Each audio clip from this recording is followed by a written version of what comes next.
Кыргыз мамлекеттик университетинин ректору Айгүл Төлөкөновна Абдыраева өзүнүн жылуу сөздөрүн жолдоп, жана ошондой эле жаштык дирекциясына ушундай жыл сайын Көгүлтүр көлүнүн жээгинде жогорку окуу жайлардын ортосунда ушундай жаштыгы спартакиаданы жакшы жөрөлгө кылып жатканына ыраазычылыгын билдирип кетти.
Арабаев атындагы Кыргыз мамлекеттик университети ошол жогорку окуу жайлар арасындагы ден соолук 2026 республикалык спартакиадасына 4 спорттун түрү менен жалпы 9 курама менен келгенбиз. Алар волейбол боюнча 4 категорияда, ал 25 жаштан жогору жана 45 жаштан жогору айымдар жана мырзалардан 4 курама, 9 коргоол боюнча айымдар жана мырзалардан 2 курама, шахмат боюнча мырзалар айымдар 2 курама жана стритбол боюнча 25 жаштан жогору 1 курама менен жалпы 9 курама менен келгенбиз.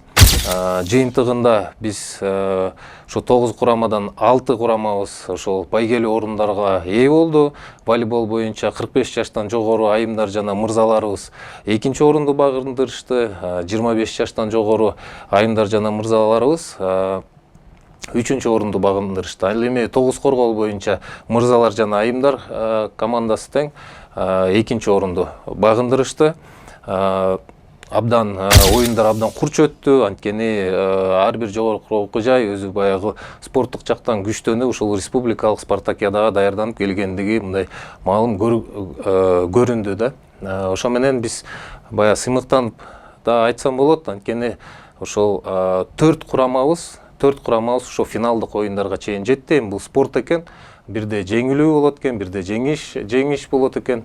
Жалпысынан Ишеналы Арабаев атындагы Кыргыз мамлекеттик университети 6 байгелүү орун менен кайтканы турабыз.